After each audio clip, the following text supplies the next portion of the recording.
Hello students, आज हम व्याकरण में संज्ञा और उसके भेद के बारे में जानेंगे। संज्ञा के बारे में जानने के लिए सबसे पहले हमें नामों की दुनिया में जाना होगा। नामों की दुनिया। यहाँ आकर हमने देखा कि पूरे संसार में सभी प्राणियों, वस्तु, स्थान व भाव का कोई ना कोई नाम अवश्य है और हम उन्हीं नामों से उन्हें बुलाते हैं, जैसे आकाश, टिड्डा, सूर्य, चील, पहाड़, फल, टोपी, भोला, रंजीत, नदी, कुत्ता, पिंकी, फूल, तितली, बंदर, पेड़। जिसे देखें हर किसी का कोई ना कोई नाम है। इन नामों को ही व्याकरण की भाषा में संज्ञा कहते हैं। संज्ञा, इसे तो हम समझ गए, पर अब हम जानेंगे कि इस संज्ञा की परिभाषा क्या होगी। उसे जानने के लिए हम कुछ वाक्य देखते हैं। श्री कृष्ण ने अर्जुन को कुरुक्षेत्र में गीता का उपदेश दिया। कुत्ता एक वफादार जानवर है। राम ने रावण को लंका में तीर से मारा। अमरूद एक मीठा फल है। इन वाक्यों में कुछ नाम हैं, तो कुछ उसके स्वाद के बारे में बताया गया है। अब इसके बारे में जरा गहन अध्ययन करते हैं।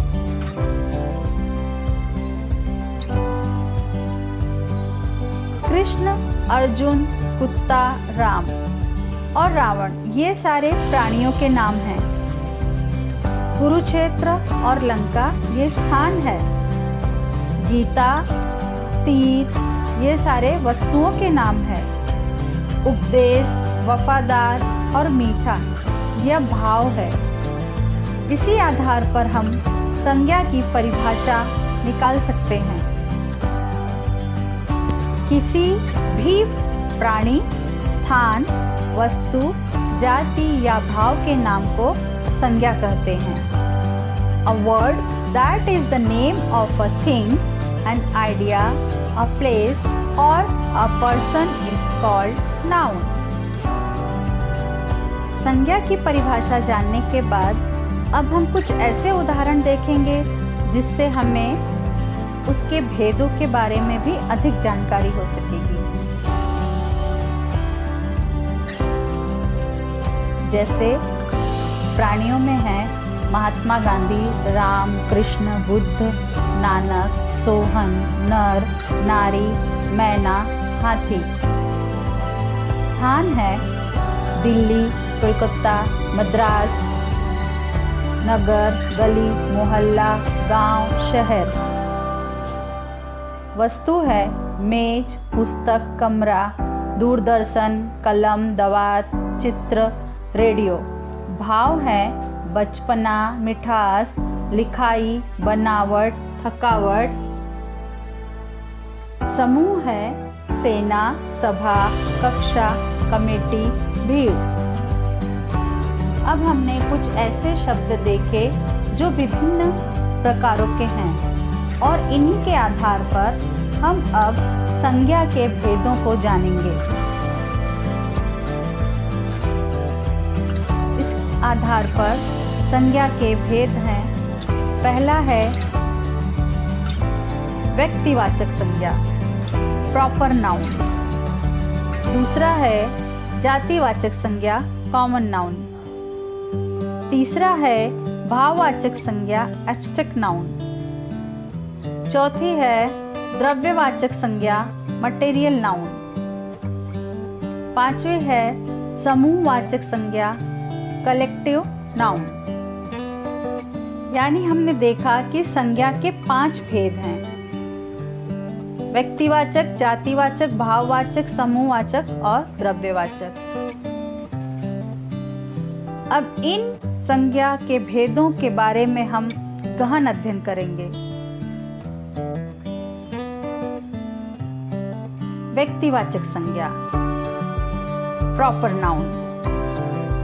इसकी परिभाषा है किसी विशेष प्राणी, स्थान या वस्तु के नाम को व्यक्तिवाचक संज्ञा कहते हैं। यहाँ दिया है विशेष प्राणी, जैसे किसी एक इंसान या प्राणी या जानवर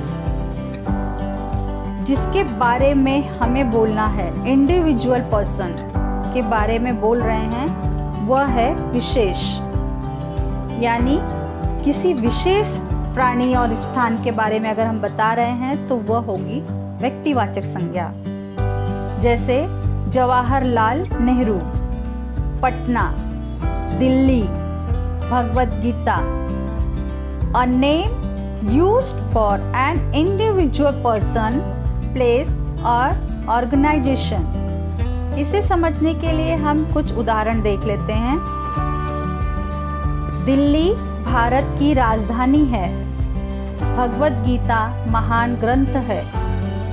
जवाहरलाल नेहरू हमारे पहले प्रधानमंत्री थे। दिल्ली, भारत, भगवद गीता, जवाहरलाल नेहरू ये व्यक्तिवाचक संज्ञा के रूप में हैं। अब हम देखते हैं जातिवाचक संज्ञा, कॉमन नाउन। परिभाषा है वे संज्ञा शब्द जिनसे सारी जाति का बोध हो उन्हें जातिवाचक संज्ञा कहते हैं। जैसे मनुष्य, पर्वत, पुस्तक, गांव, नगर आदि। A name used for a general person, place, thing or idea is called common noun। अब इससे संबंधित कुछ वाक्य देख लेते हैं। बच्चे खेल रहे थे। हिमालय पर्वत बहुत ऊंचा है। मनुष्य एक बुद्धिमान प्राणी है।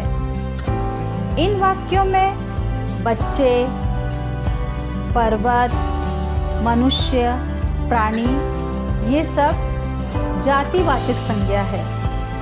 यानी ये संज्ञा है लेकिन इनसे सारी जाति का बोध हो रहा है। जैसे बच्चे हैं तो कोई भी बच्चे हो सकते हैं। उसी तरह पर्वत है तो कोई भी पर्वत हो सकता है।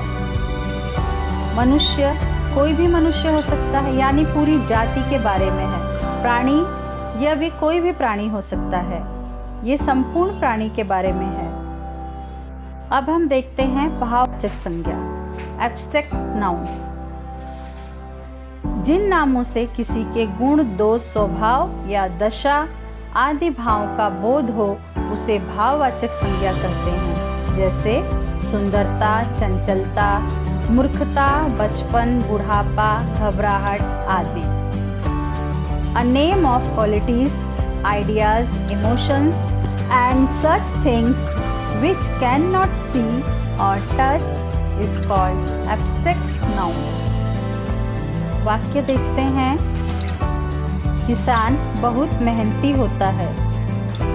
व्हेल मछली पानी में गहराई तक जाती है। परिश्रम का फल मीठा होता है। इसमें मेहनती, गहराई, परिश्रम, मीठा ये सारे शब्द भाववाचक संज्ञा हैं।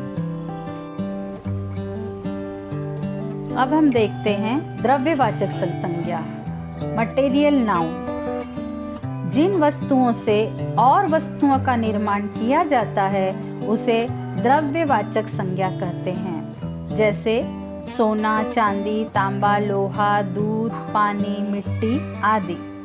Of material or substances used as ingredients for making things is called material noun। कुछ वाक्य देखते हैं। गिलास में पानी है। सोने के गहने बहुत सुंदर दिखते हैं। लोहार लोहे का काम करता है। इन वाक्यों में पानी, सोना, लोहा ये सभी द्रव्यवाचक संज्ञा हैं। अब हम समूहवाचक संज्ञा देखेंगे, collective noun.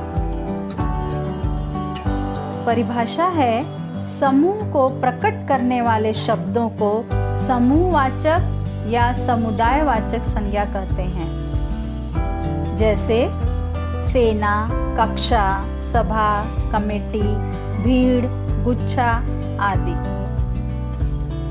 A word used to name a group of people, animals or things is called collective noun। कुछ वाक्य देख लेते हैं। बच्चे कक्षा में बैठे हैं। एक्सीडेंट होने पर लोगों की भीड़ जमा हो जाती है। गुच्छे में अनेक चाबियां हैं।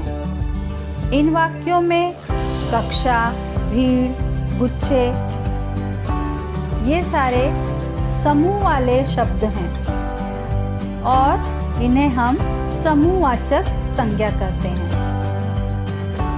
तो आज का लेसन हम यहीं समाप्त करते हैं।